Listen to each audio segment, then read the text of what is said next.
Fala aí, galera. Uma boa tarde, uma boa noite, um bom dia, né? Sempre um bom dia. Estamos hoje iniciando nosso projeto Torres TV, sempre um papo informal e sempre falando de educação, né? Justamente por isso, eu tenho certeza que a rapaziada está aí nervosa nos 43 minutos do segundo tempo para o Enem. E eu trouxe não é um mago, né? Eu trouxe, na verdade, um mestre, um grande cara, que para mim é referência hoje na região dos Lagos, também no Rio de Janeiro, quando se fala em redação. Professor Moisés, professor de altíssimo gabarito, professor do Dominus, coordenador do curso Torres. Ok, para quem não sabe, quem está assistindo a live pela primeira vez, eu sou o professor Torres e estou hoje aqui trazendo esse mestre. Eu falei com ele, né, e o pessoal do seu Instagram aí, eu falei com ele que eu brincaria que na verdade ele é meu Aladim. Enquanto eu venho com esse cabelo lindo, ele essa linda vem com o que sobrou, né? A gente vem com o que dá, foi o que deu tempo de montar hoje. E é um papo informal, na verdade, onde nós vamos falar hoje de redação. Por quê? Não vou puxar a sardinha só para o pessoal de Enem, porque quando se fala em redação, eu tenho muitos alunos aí que estão estudando para as provas da Polícia Militar, SpaceX, né? Então nós vamos falar a princípio aqui de forma geral sobre a redação, tá? Então eu vou deixar um pouquinho o Moisés se apresentar, porque ele que é o artista principal hoje. Bom, então, vamos lá. Sou professor Moisés Santos, né? Trabalho no Instituto Dominus de Educação com a área de produção textual, desde o Fund 2 até o terceiro ano do ensino médio, bem como coordeno o curso Torres, onde trabalho com a área de redação, também de língua inglesa. E aí a gente decidiu falar um pouco hoje sobre essa questão da redação, né? Sobretudo para o Enem, porque é o que está aí batendo na porta dentro de 2 dias, mas também para considerar a questão de que não é só a redação do Enem, tem outros modelos de redações, outras questões aí para a gente tentar abordar, né? Mas aí, como eu comentei, o foco da gente vai ser mais voltado de fato para o Enem, que é onde está aí a grande gama do momento, considerando aí a chegada do concurso, que passou por uma série de mudanças com relação às novas performances dentro do INEP, né, dentro do Ministério da Educação. A gente está prestes aí a passar por uma reforma do ensino, isso também, de alguma forma, vai implicar, né, o Enem. Então é um pouco disso que a gente vai tentar aí abordar um pouquinho. Eu vou tentar trazer, né, para nós essa perspectiva sobre um olhar, né, sobretudo a respeito do Enem, tá certo? Então, vamos lá. E aí, aproveitando o gancho, rapaziada, quem está assistindo aí, eu estou enviando os links aqui, me desculpa que eu baixei a cabeça um pouquinho. Vocês podem enviar as perguntas que o nosso amigo ali, o cameraman, o nosso grande amigo Leonardo, vai enviar para a gente, tá? É claro, uma coisa bacana, vamos deixar aqui claro, tá? Que nós vamos falar de redação tanto para o Enem como para as Forças Armadas. E a primeira pergunta que eu pensei, antes que o pessoal comece a perguntar, eu tenho uma dúvida enorme, né? Porque eu sou de exatas, então essa parte da redação, cara, me deixa careca igual você. Tranquilo. Você passar a mão assim, lembrando aqui, ó, teus cabelinhos soltando. soltando. Então, existe, Moisés, diferença em relação à redação para o cara que vai fazer as provas militares e para o cara que vai fazer o Enem? Existe. Bom, o que vai acontecer com relação à questão das redações, né? A redação do Enem, ela é uma redação de multiplicidade de conceitos, né? De competências, melhor dizendo. Ao passo que as redações militares, apesar de pedirem essa multiplicidade, elas também aceitam algumas coisas um pouco mais encaixadas, um pouco mais engessadas, por assim dizer. Ao passo que a redação do Enem não, ela te pede que você tenha um olhar mais crítico, ela te pede uma mescla, né, dos teus conhecimentos, não só da área de língua portuguesa e de produção textual, como também de outras matérias, como é o caso de geografia, de história, de matemática, né, mesmo aí de ciências exatas. Se vem, por exemplo, um tema que aborde o meio ambiente e o cara tem lá, o cidadão, ele tem todo um conhecimento para falar de emissões de CO2 e ele sabe ali como é que funciona essa parte química, esse ataque à biodiversidade e tudo isso. Então, isso é uma coisa que a banca do Enem tende a analisar, ao passo que as bancas militares são um pouco mais maleáveis. Elas querem um pouco do conteudismo de fato. O que é que você vai trazer de informação para mim?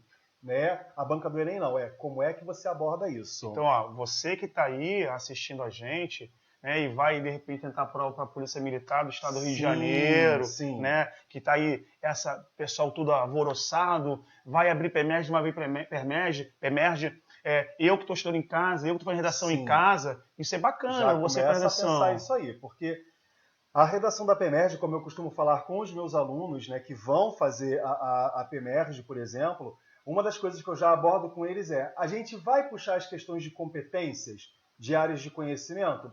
Vamos, por que não? A gente pode fazer isso. Mas não é uma pegada da PEMERG. A banca da PEMERG não está ali para ver você citando Platão, Aristóteles, com todo o peso, né, que isso vai ter, por exemplo, para a banca de Enem. Né? Então, a gente dá aí uma repensada, a gente dá uma revista, né, em como a gente está estruturando essas redações para diferenciar uma da outra. Tá? Quero mandar um abraço aí para o Tiagão, que é nosso mestre da professor de História. Tiagão, você está assistindo a gente aí, você pode ter certeza que você também vai sentar aqui comigo. Tá, meu nego? Não esquece disso, não. E falamos de você esses dias, na verdade. Verdade. E aí é muito bacana bater esse papo, porque eu tenho uma preocupação muito grande, ô Moisés. Hoje nós temos muitos alunos que não possuem a questão financeira para estar sentado dentro de um cursinho. Sim. Então, qual é a ideia aqui da nossa live? A ideia da nossa live é trazer mecanismos para esse jovem que não tem condições, não tem acesso a uma sala de aula, né, ou não tem acesso a um projeto social que possa entrar no pré-vestibular social ou no militar social, que ele possa, a partir de nossas lives, ele possa aprender alguma coisa. Sim, claro. Né, construir uma coisa. É claro que você vai deixar seu Instagram aberto aí para quem quiser visitar e te mandar dúvida. E também nós do Consultores também estamos à disposição. Tá? E aproveitando aí a questão de corpo de prova, a questão de como se constrói uma redação, eu, quando era aluno, eu tinha uma dificuldade enorme. Porque, primeiro, quando se fala em redação, eu sei que existem vários estilos de redação, mas qual é o estilo que, de repente, o concurso militar vai pedir ou o Enem vai pedir? É um estilo próprio ou são estilos diferentes? Então, comumente, essas bancas tendem a pedir o mesmo gênero textual, que é o gênero dissertativo argumentativo. E aí é importante a gente ter uma boa percepção para entender e separar o que é gênero dissertativo expositivo daquilo que é o gênero dissertativo argumentativo. Ai, meu Deus do céu. Gênero dissertativo expositivo, ele parece um relatório. Você está apenas expondo informações e você não está defendendo um ponto de vista. Você está mostrando a realidade tal qual ela é. Se a gente aborda um tema como a intolerância religiosa no Brasil, eu faço lá um mapa do que é a intolerância religiosa no Brasil e está pronto. Aquilo ali é um gênero dissertativo expositivo, eu não estou defendendo nenhum lado. Eu estou mostrando que existe um mapa que cadastra, que mostra a questão da violência, né, com relação à religiosidade do outro.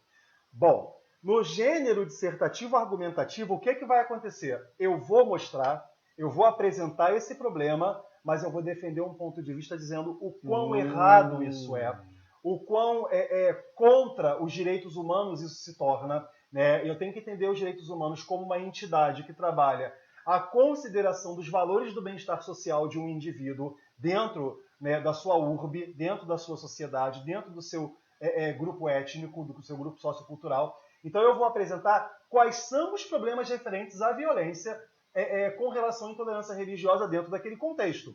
Então isso é o que vai diferenciar. E o que é comum das bancas é eles dizerem gênero dissertativo argumentativo em prosa, para deixar claro que é um texto corrido, é um texto escrito, não é uma poesia, não é uma narrativa, para evitar até o tangenciamento do tema, ou seja, a fuga. Né? Então são os cuidados que a gente tem que ter com relação ao gênero textual dissertativo argumentativo.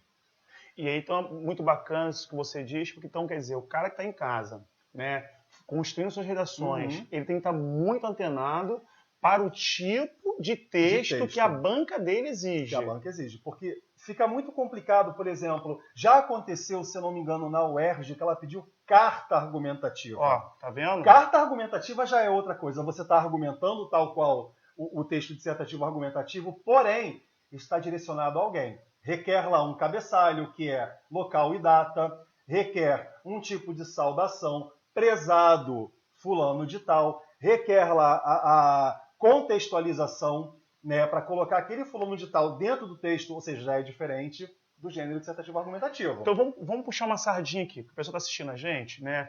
Eu sei que nós temos várias áreas aí que cobram redação, mas hoje eu queria focar no Enem. Por que no Enem? Pode ter certeza, galera, olha só, não fica bravo comigo não.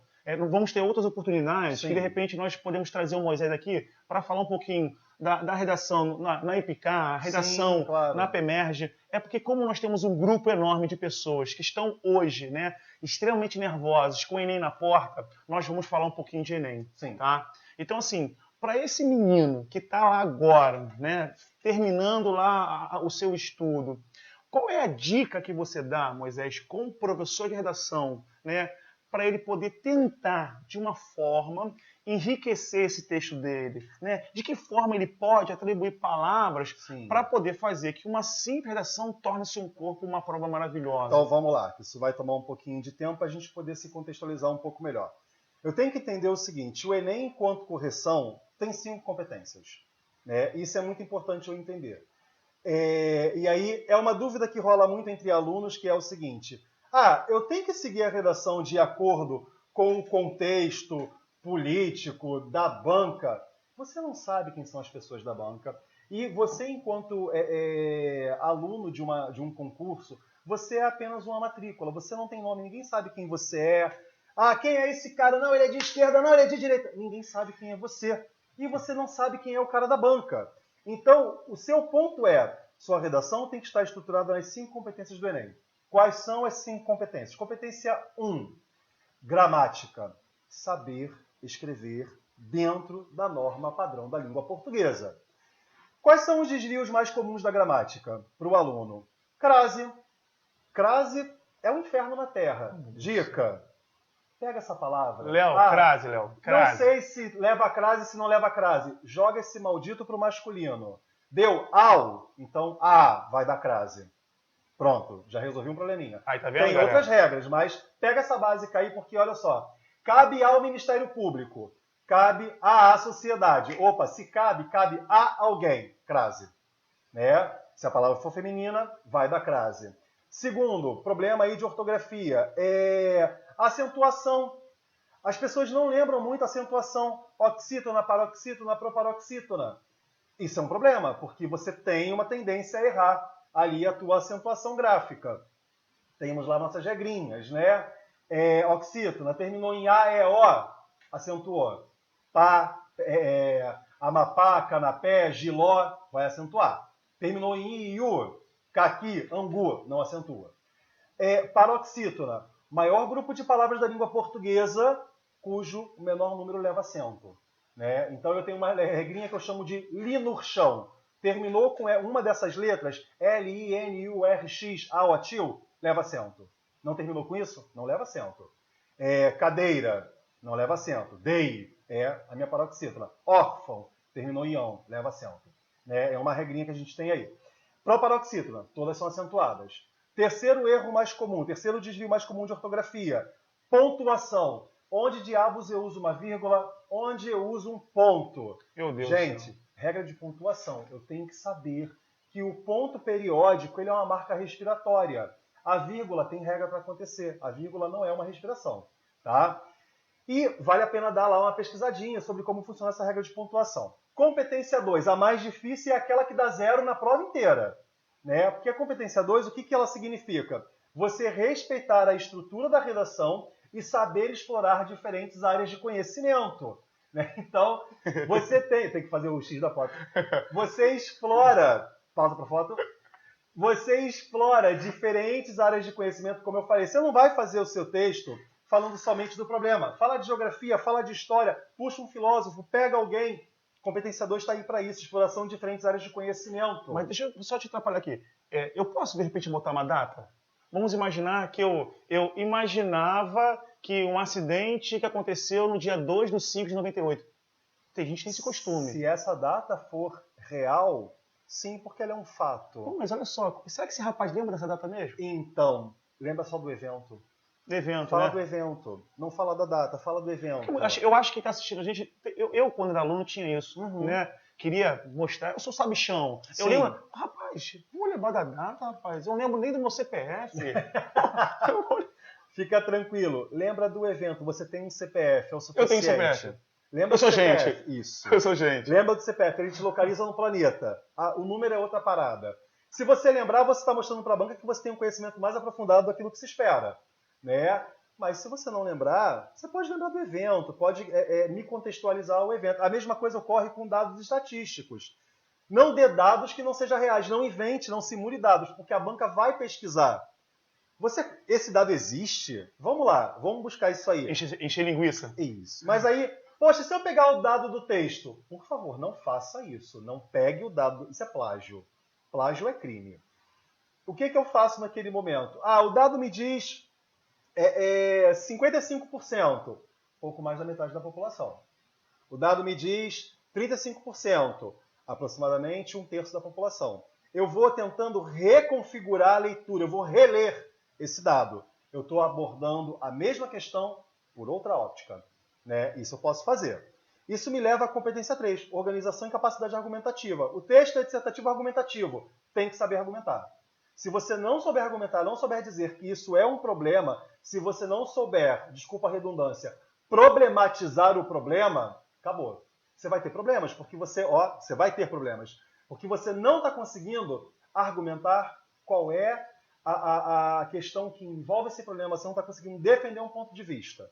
Né? E a competência 2 e a 3 caminham lado a lado, são competências gêmeas praticamente, porque uma complementa a existência da outra. Já quase finalizando, competência 4, capacidade coesiva, capacidade de conexão. Saber conectar elementos do seu texto para evitar repetição de palavras, por exemplo. Fica muito cansativo ler um texto dizendo Rafael chegou atrasado à aula, Rafael disse que teve problemas no caminho, Rafael pegará o conteúdo depois. Rafael chegou atrasado à aula, pois afirmou ter problemas no caminho. Logo, pegará o conteúdo com os colegas depois. Eu evitei repetir o seu nome 3 vezes porque torna o texto cansativo de se ler. Eu mesmo já sei que eu seja uma pessoa muito amável. É um fofo, é um amor de pessoa, mas se torna cansativo mesmo assim. Se eu repeti-lo 3 vezes, não a pessoa, mas o texto vai se tornar cansativo.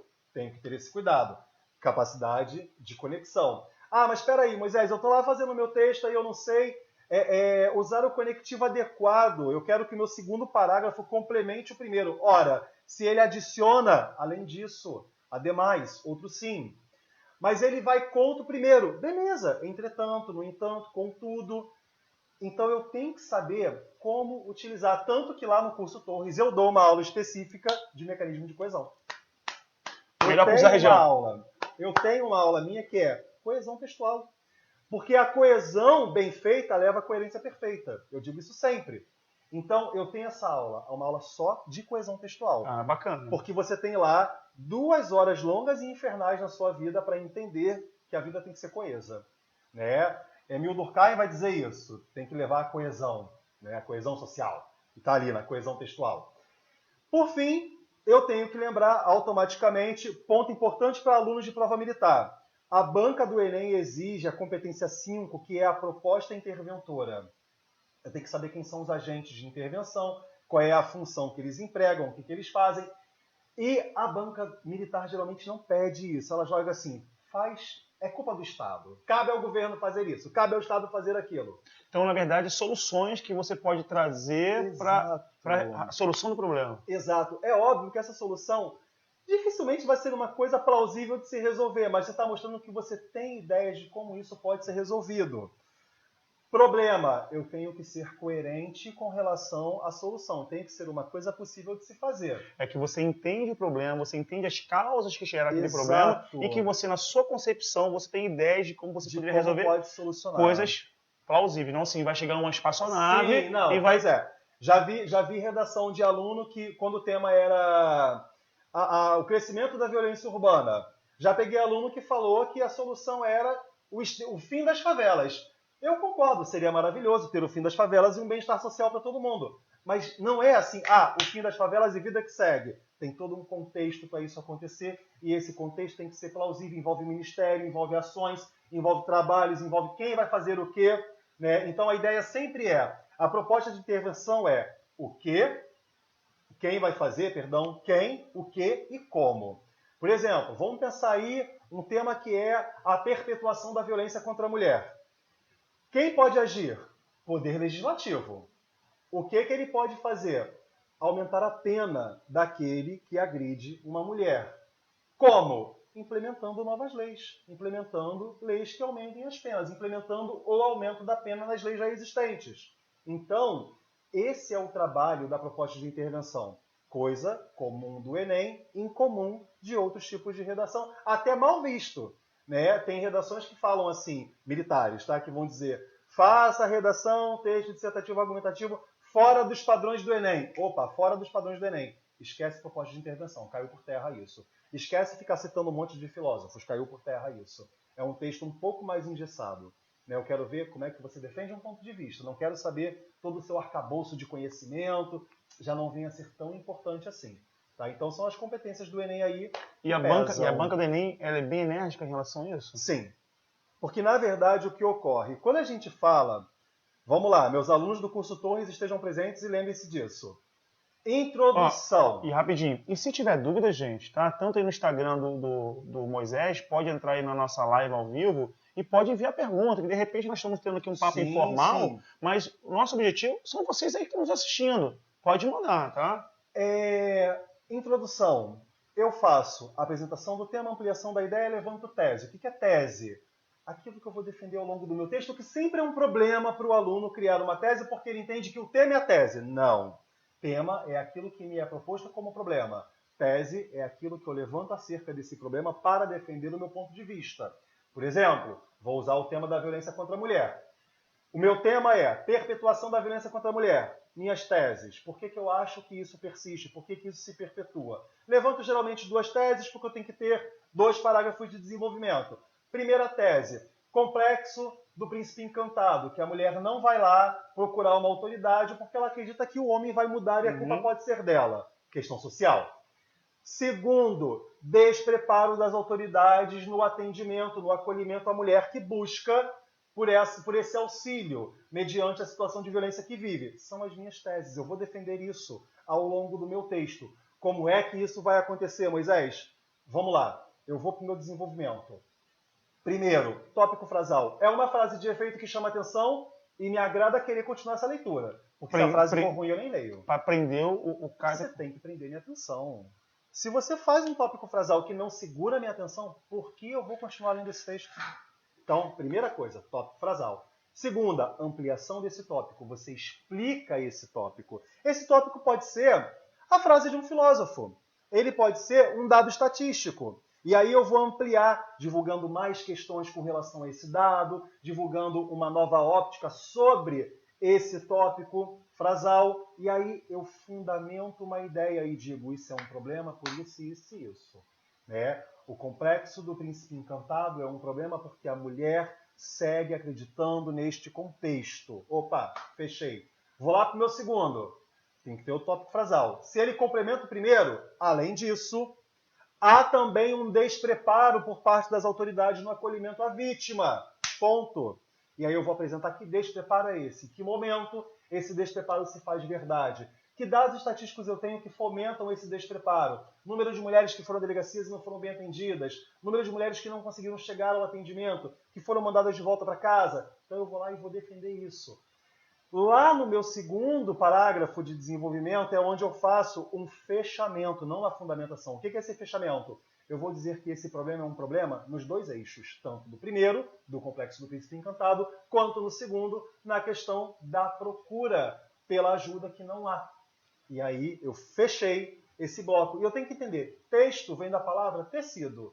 Se eu olhar clinicamente, ele está totalmente amarrado. Se não tiver, vai estar rasgado na minha camisa. Não está vago. Não, de maneira nenhuma. Você fala de uma coisa, uma introdução, desenvolvimento, tem nada a ver com o que você está Não, isso não pode acontecer. Se isso acontecer, vai entrar no que eles chamam de tangenciamento do tema. Você está saindo. Se o tema for violência contra a mulher, e você de repente citar o caso de uma tia sua que sofreu, está dentro da violência? Tá, é triste, é horrível, mas ela não conta como dado estatístico. Porque é o que a gente chama de complexo do cordão umbilical. Você está usando um em detrimento de muitos. Então você está, na verdade, fazendo um texto não impessoal. Você está partindo das suas emoções. Você está usando a sua emoção para compor o seu texto porque você tem esse caso perto de você.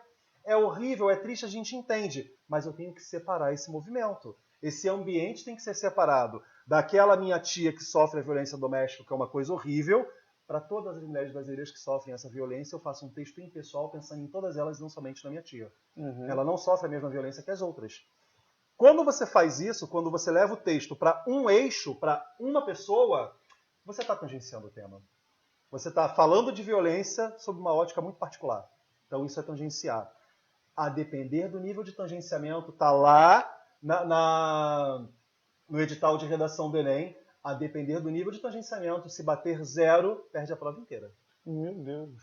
Tá lá falando. Então, olha só, presta bem atenção na dica do Moisés, para você acabar não cometendo esse erro, ainda mais você que vai fazer prova agora aí domingo. Exato. Cuidado com a competência 2. Zerar a competência 2 zera toda a sua prova. Você pode ter gabaritado matemática, que é a parte mais difícil, ou química, que é a área dele, que não valeu de nada se você não passar por mim bem em redação. Opa, não quer dizer, ele não quer dizer que química também não é importante, né, Não, galera? claro que é, óbvio que é, mas entenda que eu te dou um 0 maior. Mentira.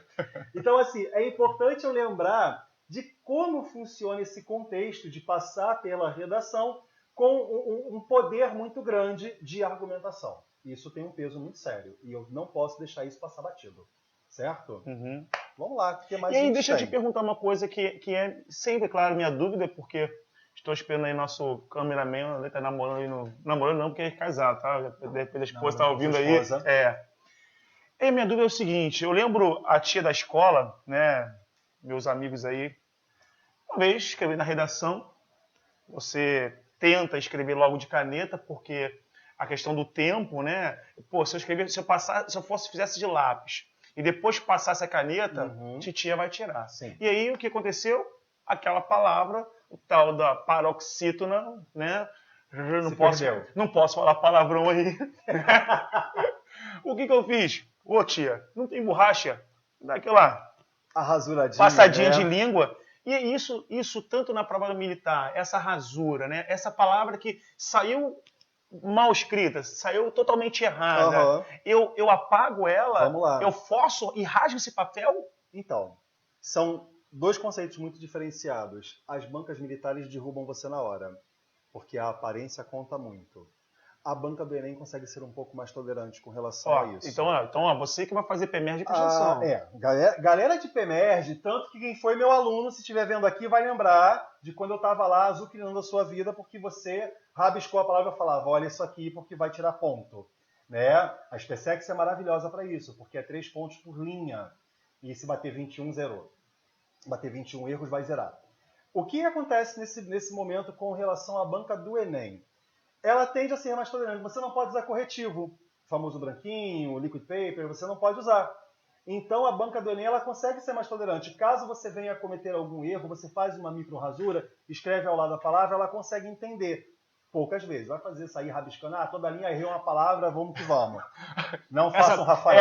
Essa frase não ficou legal. Corta a frase. Não gostei. Não gostei disso aqui não. Não gostei dessa parte da violência contra a mulher não. Achei chato. Não. Uma palavrinha, outra palavrinha, ok. A banca consegue te entender nesse momento, porque ela considera o nervosismo do candidato. Bancas militares não consideram isso. Mas eu tenho que ter esse cuidado. Por exemplo, por que no dia que tem a redação, vocês têm 1 hora a mais na prova do Enem? Porque já se considerou, já se entendeu que a redação do Enem toma mais tempo. Então, em média, como eu sempre costumo falar para os meus alunos, você tem ali 1h15 a 1h20 para conseguir fazer sua redação. Passa lá, passa a caneta. Isso aí que eu ia conversar com você, Moisés. Eu acho que quem está assistindo, tanto o menino lá desde 12 anos de idade, né, até o rapaz mais velho que está tentando concurso militar, eu acho que a maior dificuldade do aluno não é o passar a lápis, como eu tinha dificuldade, ou passar a caneta, e sim o domínio que eu não tinha naquele assunto trabalhado. Sim. Não leio, não assisto televisão, eu não tenho cultura. Então, vamos lá. Minha parte favorita, porque eu falo isso toda semana com os alunos de cada lugar que eu piso. Bom, Temos cultura, calma, temos cultura. Todos temos cultura, quem não tem cultura é o feto lá na barriga da mamãe. Fora isso, geral, todo mundo tem cultura. Algum conhecimento tem. Fica feliz, você tem cultura. Mas, é óbvio, evidente, ter cultura não é sinônimo de ter informação. A informação está aí, o tempo todo à minha frente. Nós chegamos a um momento da nossa realidade de vida que a gente aprendeu a se tornar mais seletivo com relação à informação. Porém, o que eu noto muito nos meus alunos que são jovens é que tornar-se seletivo virou tornar-se preguiçoso. E aí a gente tem um contexto do nada me agrada, tudo é ruim. Eu sei, mas você precisa ser ruim. E aí o que eu sempre falo é, informe-se. A informação está aí, à sua frente, diante dos seus olhos. E numa facilidade enorme, né, Moisés? Olha, eu não gosto de ver TV. Moisés. Podcast. Ou quantos aplicativos tem no celular hoje em dia? Eu tenho 1 milhão de aplicativos de informação, de jornal, de revista. Mas eu não gosto de ler. Cara, você entra em site hoje que tem um play e o cara lê o texto para você. Olha que incrível. Você não precisa nem... Você pode ficar ouvindo a informação caminhando pela casa. A informação está aí. O que eu costumo dizer e o que eu costumo fazer? Considerando seletividade informativa. Eu gosto de selecionar o que eu vou assistir porque eu tenho um pensamento crítico do lado A e lado B. Ótimo, assista lado A e lado B. Não considere somente o seu bel prazer para dizer que você se informa com aquilo que você gosta. Vá ver o que você não gosta. Informe, até mesmo que se você quiser ter pedras para atacar, conheça onde você joga suas pedras. Então é importante você ter o conhecimento de todos os lados da moeda. Você está embaseado também, né? Você tem embaseamento. Tem que ter base daquilo do que você está falando. Discute. E do que você está falando. Eu vou falar alguma coisa, palavras ao vento? Exato. Então, talvez seja um dos grandes problemas da dinâmica atual do jovem é a seletividade informativa que no final não lê nada. Compaixão seletiva é o mesmo que nada. Então, é necessário, sim, fazer uma boa leitura. É necessário, sim, buscar uma boa informação. É necessário, sim, os dois lados da moeda. Você tem que, se você gosta de um time de futebol, você tem que entender a dinâmica do outro para que o seu time jogue melhor. Né? Então você tem que entender como é que o outro time está jogando. Se você é um treinador, você tem que analisar a estratégia do outro para conseguir derrotá-lo. Então você tem que fazer leitura dos dois lados da situação. Então o mais importante é competência de Enem, porque a competência 2 é explorar outras áreas de informação, outras áreas de conhecimento. Olha que coisa pesada. Se você não tiver outras áreas de conhecimento, você não tem texto. Como é que você escreve um texto se você não tem conhecimento do assunto? Então, isso é um peso muito sério. E aí, ainda mais esse hábito que as pessoas não têm mais leitura. Que pena Sim. que, de repente, não trouxemos aqui um outro convidado juntamente com você. Uma questão de épocas de sala de aula, né? Sim. Você hoje está numa realidade diferente, mas vamos dizer, a minha professora do meu ensino médio, onde aquelas crianças tinham muito menos acesso ao celular, ao aparelho, Sim, ao aparelho. ou ao entretenimento, né? O desvio de atenção. Como era esse aluno antigamente, né? Eu fui esse aluno, não parece. Obrigado. Que felicidade. Mas eu fui esse aluno. Eu sou da geração agora, mentira, tá? Eu fui o aluno que não teve acesso à tecnologia. Quando eu saí da escola, eu terminei meu ensino médio, não vou falar quando, mas quando eu terminei o ensino médio, 2002. Eu terminei em 99. Que legal. Eu fui de 2003, na verdade. E quando eu terminei meu ensino médio era quando as tecnologias estavam crescendo e adentrando as escolas. Até então a gente não tinha ainda as redes sociais como se tem agora e tudo isso. Então é óbvio, evidente, que a gente tinha que gastar o nosso tempo de leitura, de conhecimento, de busca pelo conhecimento, na leitura. Eu fui aluno de CIEP e eu tinha um cadastro fixo na biblioteca do CIEP. Né? Se eu não estivesse em sala de aula, onde você iria me encontrar? Possivelmente na biblioteca ou no Grêmio Estudantil. Possivelmente lendo. Mas eu estava em algum lugar com algum livro na mão. E deixa eu te fazer uma pergunta interessante, Moisés. Por que você fala assim da época do senhor da escola, né, dos livros que você leu? E nós sabemos hoje, né, nós estamos em sala de aula, eu estou 20 anos em sala de aula, e a gente observa que o jovem hoje tem interesse em outras áreas. Né? E como hoje o professor de redação fazer com que esse aluno leia aqueles clássicos que nós estávamos acostumados? Eu tenho uma tática, eu uso um pouco disso. Já tem hoje em dia versões modernizadas dos clássicos da literatura. Por exemplo, bacana. Eu já trabalhei Machado de Assis em revista em quadrinhos. Legal. Eu já peguei Capitu né, Dom Casmurro em quadrinhos. Tô legal com aquele menino que, oh, meu Deus, não vou ler um livro desse Não nunca. vou ler Machado de Assis porque ele fala e escreve muito difícil. Eu consigo fazer isso numa história em quadrinhos, já existe. Pô, legal. Então a gente já consegue. E eu costumo fazer o seguinte: a aula minha que eu tenho que trabalhar agora, quarto bimestre, que as séries, sexto, sétimo, oitavo, nono, começam a ser introduzidas a questão da literatura, como é que eu trabalho literatura com eles? Eu venho trazendo os bastidores da coisa. Né? Não vamos entender, não vamos ler Machado de Assis porque é chato. É chato. Vamos entender por que ele fez isso. Vamos Porque da linguagem. Exato. Vamos tentar entender qual é o contexto que ele se encaixa quando ele escreve O Alienista, que é um doido que controla um hospício. Você dá a chave do hospício na mão do louco. O que é isso para a nossa sociedade atual? E a gente começa a fazer isso em sala de aula. E isso funciona. Então, como é que eu faço? Como é que eu atraio o jovem para a literatura atual? Eu tento mostrar para ele o que ela tem de contexto histórico e como isso funciona no nosso dia. Legal. Sabe por que eu te fiz essa pergunta? Me desculpe que está me assistindo aí. Essa semana eu conversei assim com minha filha. Filha, mês que vem papai reservou um hotel para a gente ir para Ouro Preto. Falei, filha, que coisa linda, igreja, né? Seu pai adora igreja. Coisa de velho. Pai, pelo amor de Deus, pai, você não me leva para esse lugar, não. Como fazer com que esse jovem entenda que isso é importante para ele? Exato. Então, né? É importante ela entender que Ouro Preto não é um lugar de igrejas, é um lugar de literatura. De literatura. Aleijadinho, o barroco, todas aquelas ruas, aquelas pedras, aquele lugar, a questão da via expressa, do trem, toda essa questão tem uma história, viver história. Porque eu acho que o aprendizado é maior, né? Sim. Não é ela, ai meu Deus do céu, se ela estiver assistindo isso, daqui a pouco ela manda mensagem da minha. Mas a questão que eu acho que visualizar, né? A literatura, sim, o aprendizado é muito melhor. Trazer, eu acho que a maior dificuldade hoje do educador é trazer isso para a sala de aula, sim, fazer sim. o aluno sentir esse interesse. Sim. É uma realidade. Bom, eu não sou daqui, para quem não sabe, eu vim do Rio de Janeiro para cá, né? E eu trabalhei durante muito tempo, eu trabalho ensinando português para estrangeiros. Então, eu passei boa parte da minha vida visitando os centros históricos do Rio de Janeiro, centros turísticos e tudo isso. Levar um aluno meu ao Mosteiro de São Bento e fazê-lo entender a questão da ordem dos beneditinos, de toda aquela questão que envolve ali o Mosteiro de São Bento, é diferente de ler um livro que fale do Mosteiro de São Bento.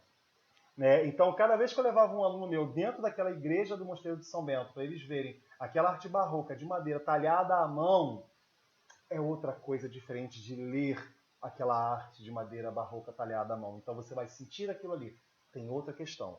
Então, a atração da literatura ela ocorre a partir do momento que você envolve a pessoa no contexto literário. E aí é o que eu sempre falo, não é ler literatura, é entrar na literatura e viver literatura. Sim, sentir. Né? Sentir literatura é outra coisa. Porque eu tenho certeza que quem está assistindo a gente, todos os colegas como nós, professores, eu acho que tem essa dificuldade, sim, né? Eu até brinco aí no cursinho, quem está assistindo, né, que já foi meu aluno, é meu aluno e será um dia meu aluno, sabe que eu falo que quando eu entro em sala de aula, eu viro quase um palhaço, né? Sim. A gente... Eu não, eu sou né? muito sério. Eu sou meio palhaço, porque a gente tem que... Já imaginou química, lecionar química, para um menino que está lá no celular jogando seus joguinhos, né? Como tornar isso sim, atrativo? Sim, sim. Então, assim, eu acho que a questão de modernizar esses textos, como você disse... É uma coisa bacana para quê? Para que o menino entenda, peraí, eu posso ter literatura de uma forma mais agradável. Também é importante mencionar os recursos atuais, os aplicativos, os recursos tecnológicos que levam esse conhecimento ao aluno de forma que ele possa participar daquela realidade e sentir que aquela realidade é muito mais tangível para ele do que somente uma coisa abstrata, teórica. Eu fico lendo barroco, arcadismo, o que é isso? Não, é muita coisa. Barroco é uma loucura, arcadismo é o cara tentando ser mais sensato. Né? E aí a gente vai chegar no parnasianismo, por exemplo, que é a forma pela forma, né? Cuja uma amiga minha tem um termo maravilhoso, que é o boy parnasiano, né? Que é quando você... É o cara que ele não se importa com o conteúdo, ele se importa com a forma. Se aquela pessoa tem a forma atraente, opa, tá maravilhoso. Pô, mas ela não sabe nada, tá tudo bem, o que importa é a forma, o que eu quero é isso. Parnasianismo.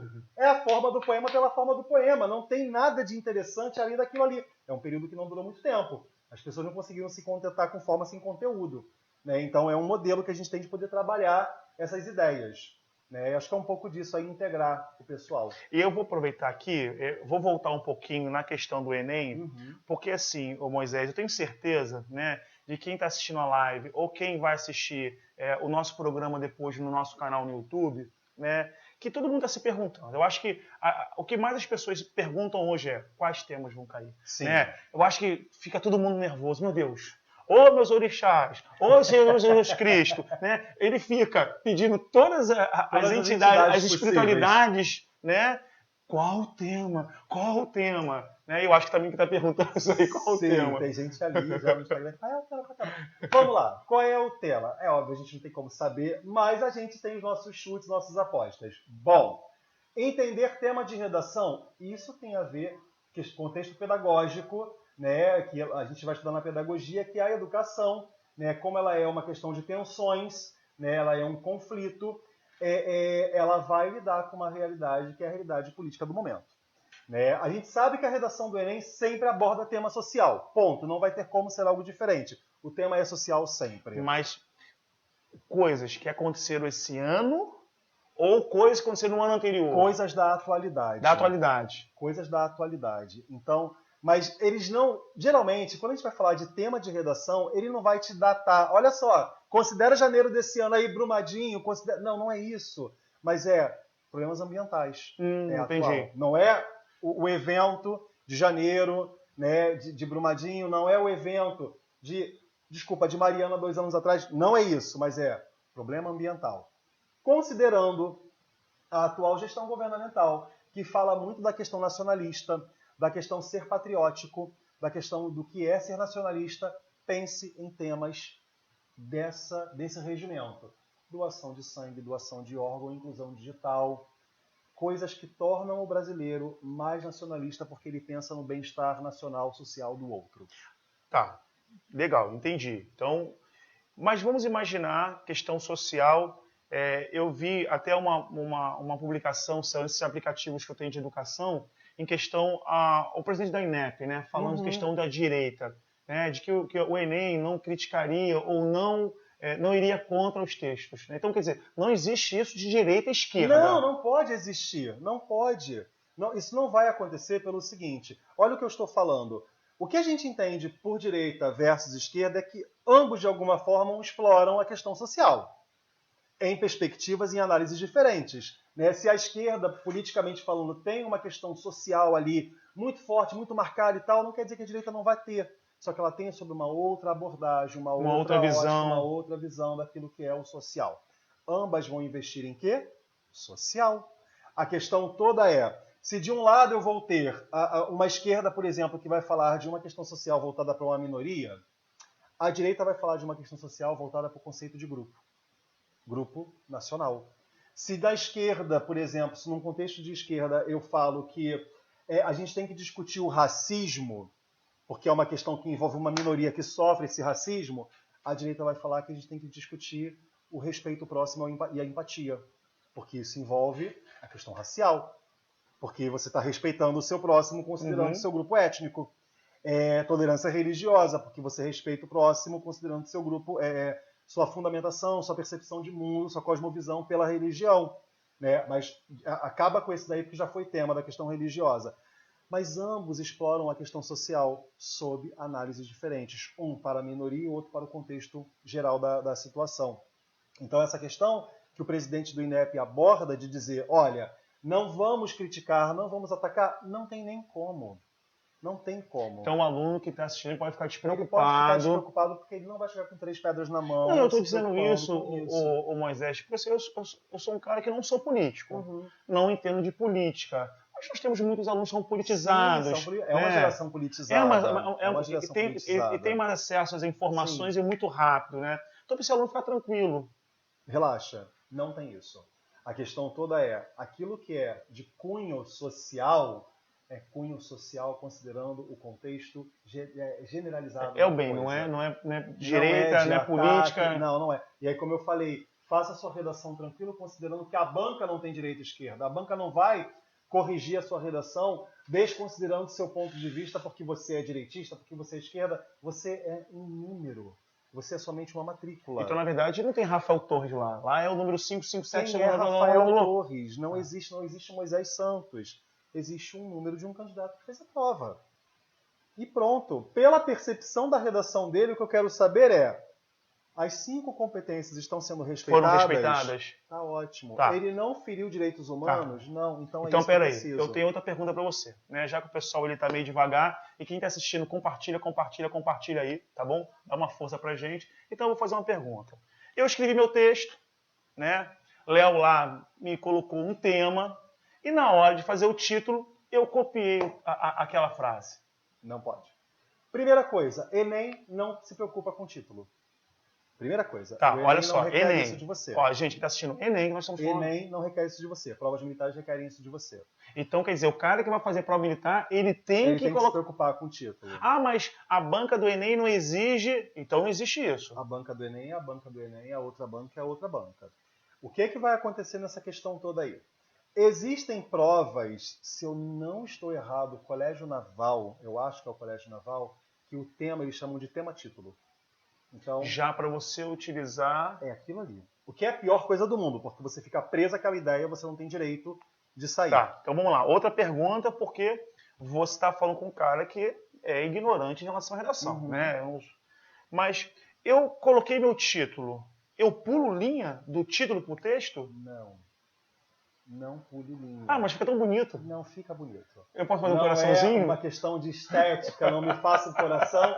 Não me escreva nada além do seu texto. Como eu já peguei redação de aluno que no final coloca lá a sua percepção religiosa, escreve alguma coisa com relação à crença maior que possui. Eu entendi, é legal você ter sua crença, mas guarda isso para você. Nesse momento, o que eu quero de você é conteúdo, é texto. Eu não quero saber sua percepção religiosa, não quero saber seu ordenamento político, isso não importa. O que me importa é texto escrito. Ó, então tá vendo, hein? Pega isso. Enem, não se preocupa com o título. Militar, me pergunta, porque vai se preocupar com o título. Tá. O Léo Borges acabou de me mandar aqui uma mensagem que a dúvida dele é o seguinte, tá? Ô Torres, eu escrevo com letra cursiva. Lindo, minha letra, toda afeminada, Léo Borges, tal. Sem problemas, tá tudo bem, Léo. Mas o Torres escreve com letra de forma. Sim. Bom, eu vou começar o texto com letra maiúscula. Mas a letra de forma é tudo igual. E aí? E aí, vamos lá. Primeira coisa, letra legível. Tem que ser passível de leitura. Não sendo passível de leitura, eu posso até eliminar a sua redação. Ah, mas a minha letra é de forma, minha letra é cursiva, a pior é a minha que mistura as duas. Como escreve? A minha letra ela é cursiva e de forma. Né? Eu fiz graduação em língua grega, então eu escrevo o meu S é um S grego, e aí é um inferno. Não tem problema, desde que seja legível. Ah, mas a minha letra é maiúscula. Bom, letra maiúscula é grande. Chama-se caixa alta. Então ela vai ter que ser maior. Então, seu puto, para não te enforcar, você vai colocar em caixa alta. Óbvio. A letra início de frase... Letra maiúscula. Nome de pessoa, letra maiúscula. Letra maiúscula, caixa alta. Letra maiúscula não é o formato dela pequenininho, é a caixa alta que a difere das demais. Se você escreve um azão e um azinho iguais, por isso que o outro tem que ser um azão, para dizer que ele é a caixa alta da situação. E os demais, está tudo bem. Vida que segue. Eu tô rindo aqui, gente. Vocês me desculpem, né? O Léo acabou de mandar. Deus é muito bom, rapaz. A minha filha só entrou agora para assistir. Graças a Deus que ela não ouviu o que eu falei dela aqui. Sorte sua, sorte sua. Ela acabou de entrar. Mas achei muito bacana aqui a nossa conversa. E assim, eu tô fazendo perguntas, Moisés, porque eram minhas dúvidas como aluno. Eu acho que eram as dúvidas também do meu grande amigo cameraman ali. E outra dúvida que eu tinha era o seguinte. Existe alguma maneira, na hora que eu lá escrevendo meu texto, de eu trazer palavras que, de repente, eu utilizasse para melhorar meu texto, tornar meu texto mais rico, né? Não sei se é conectivos que se fala, né? Então, existe uma coisa chamada seleção lexical. É um termo que a gente não usa muito. Olha só. Saúde, obrigado. Acabou de xingar a gente agora. Existe uma coisa chamada seleção lexical. O que significa isso? Saber selecionar palavras corretas para aquele contexto. Ponto. Se meu tema é uma questão de saúde pública, eu não posso envolver léxico, palavras que venham de uma questão de violência, por exemplo, é saúde pública. Então, saber selecionar essas palavras. Quanto menos palavras eu repito, melhor. Eu tenho que ter toda uma moderação, um comedimento para evitar repetição de palavras. Isso não significa que você vai virar um Aurélio, um dicionário ambulante, e trazer as palavras mais difíceis do mundo como seleção lexical, rapaz, porque eu vou te zerar. Você acabou de responder a minha próxima pergunta. Não traga palavras difíceis, eu não quero ler sua redação no dicionário. Então, quer dizer, eu estou 5 anos lendo Aurélio, não serve para nada? Não, eu preciso de um texto. Olha só o que vai dizer, tanto o Enem quanto prova militar. Redação com texto claro e objetivo. Claro, eu tenho que ler e entender. Então, quer dizer, eu quero fazer uma gracinha, quero mostrar que eu sei falar. Não faça essa gracinha porque eu vou te derrubar na gracinha. É aí que eu vou falar, peraí, vamos lá. Com que frequência esse ser humano usa essa palavra no seu discurso, no seu cotidiano? Por que ele está usando isso agora? Em que momento ele achou, não, vou levar essa para a vida e vou usar ali? Pô, você falou uma coisa legal. Você falou uma coisa legal pra caramba aqui.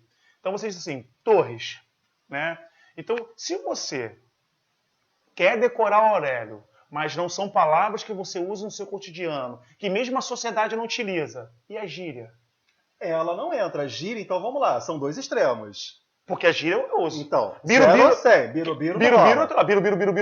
Não rola. 0 ou 100. De um lado, vamos para o 100. Eu tenho que me preocupar em não usar palavras tão difíceis que ninguém utiliza. De outro, eu tenho que evitar as marcas de oralidade. Gíria é uma marca de oralidade. Marca de oralidade. Por exemplo, tem que dar um jeito. Tem que resolver.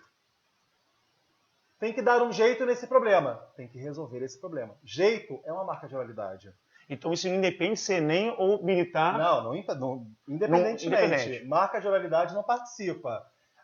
Tipo quando você faz isso. Tipo quando o indivíduo faz tal coisa. Para que esse tipo está ali se eu tenho somente, por exemplo, quando o indivíduo faz tal coisa? Eu não preciso do tipo para dizer que tipo é por exemplo. Tipo é o meu sinônimo de por exemplo em marca de oralidade.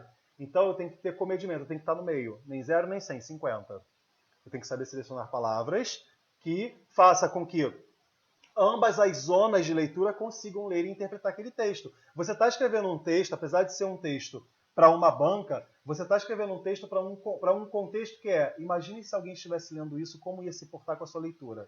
O cara escreve palavras que eu não conheço. Eu não vou ler esse texto, eu não faço ideia do que ele está falando. Esse cara escreve como se fosse meu melhor amigo batendo papo comigo e com meu irmão na rua. Eu vou ler o texto. Não, claro que não, porque isso não é um bate-papo, é um texto informativo, você está me trazendo uma informação e uma defesa de ponto de vista. Então isso tem que estar dentro de um nível de formalidade, nem informal, nem formal demais, mas apenas formal, medianamente então formal. Vamos lá, então olha só.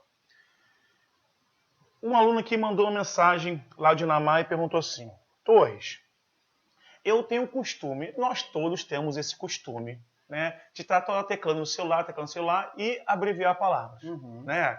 Você, por quê? Né? Isso que é um vício que torna-se uma ação cotidiana, uma ação repetitiva. Sim. Isso no meu subconsciente vai ficar aqui. Vai ficar. Né? Vou dizer onde já ficou? Já. Posso dizer onde já ficou? No desse aluno que eu não sei nem quem é. Possivelmente ele escreve o que junto? É isso que eu quero abordar aqui, que foi a pergunta dele. E aí? E aí que você vai levar um 0 maravilhosamente lindo. Eu costumo colocar sorrisinhos quando tem alguma coisa assim. Não pode, você tem que aprender a separar língua falada de língua escrita. Nós falamos língua portuguesa, moramos num país, né, com uma extensão continental, temos aproximadamente 270 sotaques diferentes, 270 variações linguísticas que o Brasil tem. Mas do Oiapoque ao Chuí, a gente só tem uma gramática. E eu escrevo considerando esta gramática. Então, essas marcas de oralidade e vícios de escrita, como abreviações, VC, TBM, o que, isso não pode acontecer. O que vai ser sempre o que, lá separadinho. O artigo o e que o é. Eu estou preocupado com isso. Né? Eu não posso juntar isso como se fosse uma palavra só. Talvez, quem sabe, aí numa futura reforma ortográfica, o que de tanto ser escrito acabe entrando como uma coisa, que é o que acontece. Reformas ortográficas, mudanças do idioma acontecem assim. Pode ser que aconteça isso um dia, mas até o momento não aconteceu, então bota o que separadinho lá. Então, ó, Birubiru, não faça isso, por favor. Quero te atrapalhar aqui rapidinho para mandar um grande abraço aí ao Márcio de Brasília, um grande amigo meu, judoca, né? Tá aí também nos assistindo a Luciana, que é uma professora, que foi uma grande amiga minha do Sagrado, que estava o tempo todo trabalhando junto, falando assim, parabéns, meu amigo, que Deus te abençoe, sim, Deus está sempre no comando, obrigado, Luciana, tá? Sem ele nada seria possível. Moisés, como nossa live já está chegando ao fim, né, o que eu queria perguntar a você, né? O aluno agora, porque a prova é domingo, Sim. né? O que ele pode fazer? Eu sei que, é claro, que ele não vai escrever um texto, ele não vai aprender a escrever um texto em 24 horas, 48 horas, 32 horas, sim, né? Claro. Mas ele ainda pode ainda, de alguma maneira, né, fazer alguma coisa para poder ajudar. Pode. O que a gente está recomendando nesse exato momento, faltando 2 dias para a prova? Além de um bom descanso, porque você precisa descansar, não dá para ficar ali naquela Aquela adrenalina pré-prova, porque a prova vai ser um fiasco. Tente estar no contexto da informatividade. Informe-se. Então eu tô quietinho, assistindo jornalzinho, Sim, descansando. Tenha conteúdo, sabe? Porque esses últimos 2 dias podem vir tantas informações úteis. O Nordeste aí. Olha o Nordeste, esse acidente absurdo. Pois é, se vier um tema ambiental, por exemplo... E o Enem adora isso, né? Pode vir aí a informação a respeito... A gente já sabe que a prova do Enem, ela não foi feita agora. A gente sabe que o tema de redação do Enem não foi escolhido de semana retrasada. 24 horas atrás. Já está feito isso aí há bastante tempo. Mas vai que é um tema voltado à questão ambiental que ninguém nem previu à época. Ainda meio ambiente, né? É meio ambiente, então você tem aí a questão do Nordeste, o que está acontecendo com relação ao óleo, a mancha de óleo. Então, informe-se, esteja dentro do contexto de informatividade. Agora é o momento de você coletar informações, para ter informações e poder levar isso para a sua prova. Podcast, site, canal de YouTube informativo. Live do Torres. Nossa live está aí. Esteja dentro do contexto de informatividade. Informe-se pré-prova. Tá. É o maior ponto. Ô Moisés, eu quero fechar aqui, porque nós estamos com o horário um pouco apertado, né?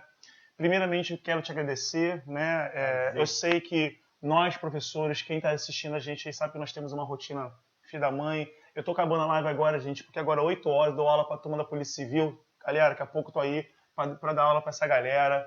E assim, o nosso objetivo hoje aqui, quem tá me assistindo agora, tanto no seu Instagram como também na nossa live, é deixar claro que o projeto Torres TV é para tentar atingir esses amigos que não têm condições de estar ali em sala de aula, pagando um cursinho, né?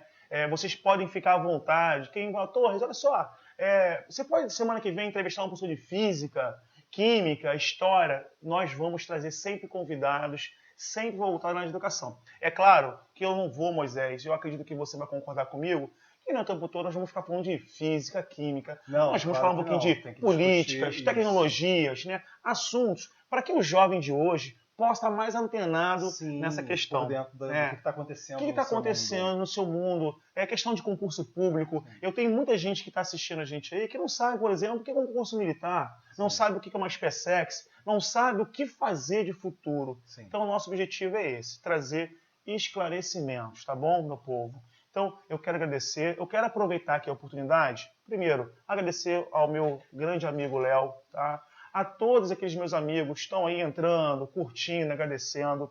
E, principalmente, eu quero deixar aqui uma observação, tá? Eu sempre tive uma preocupação muito grande, uma preocupação social. Então, quem está olhando a gente aí, quem está nos acompanhando nesse momento, que tem um amigo, tá, que esteja passando dificuldade, nós estamos, a partir da semana, com outro projeto chamado Amigos da Matemática, Moisés. Sim, legal. O que é esse projeto Amigos da Matemática? É para poder ajudar crianças, né? Porque as pessoas criam aquele monstro. Matemática! Matemática não é isso. Matemática, olha só, carinha de anjo, né? Pessoal de exatas, são amáveis, né? São maravilhosos. Então, qual é a função desse projeto? Sim. Resgatar. Sim. Papai, mamãe, seu filho está passando dificuldade? O curso Torres, tá? O professor Torres está iniciando o projeto para poder ajudar o seu filho, tentar descobrir, porque muitas vezes foi um trauma. Foi um professor ignorante, que não pode ser decidido como professor, né? Não é um educador, que acabou causando algum tipo de trauma. Então, o nosso projeto é aberto, galera. É aberto a todos aqueles que estão passando por qualquer dificuldade na escola. Eu vou ficar reprovado. Nós vamos ajudar. Talvez não fique. Que não fique, mas é uma ajuda. E aí nós pedimos, aqueles que querem comparecer, o projeto vai ser na nossa sede de Cabo Frio, todos os sábados. Só pedimos o seguinte, gente, isso é uma corrente do bem. E fazer o bem é muito bacana, né? Engrandece o ser humano. Leve 1 quilo de alimento, tá? Poxa, Moisés, eu vou levar 1 quilo de alimento. 1 quilo de arroz para mim não é nada. Mas para aquela criança que está passando fome, meu amigo, 1 quilo de alimento é uma festa que você não tem noção. Tá? Então eu quero deixar aqui a minha observação. Estamos à disposição. Tá? Moisés, desculpa tirar você da sua viagem, né? Te agradecer. Ele estava viajando agora, né? A Disney ia gravar. A Disney. A Disney. Mickey Mouse, tô chegando. Gente, um grande abraço, muito obrigado. Eu vou deixar Moisés agora. Se quiser fazer, Moisés, alguma observação. Bom, tá? Antes de mais nada, agradecer pela oportunidade da live. E minha última recomendação para todo mundo. 2 recomendações, né? A primeira, descansem, relaxem antes de fazer a prova. Não adianta ir na pressão fazer essa prova. Né? A segunda é um conselho, é só uma prova, você é maior do que isso. Tá? Boa sorte, boa prova. E não esqueça, hein? Semana que vem estamos aqui novamente. E, por favor, galera, segue o Curso Torres no Instagram. Entra na nossa fanpage e pode mandar aí qualquer pergunta para os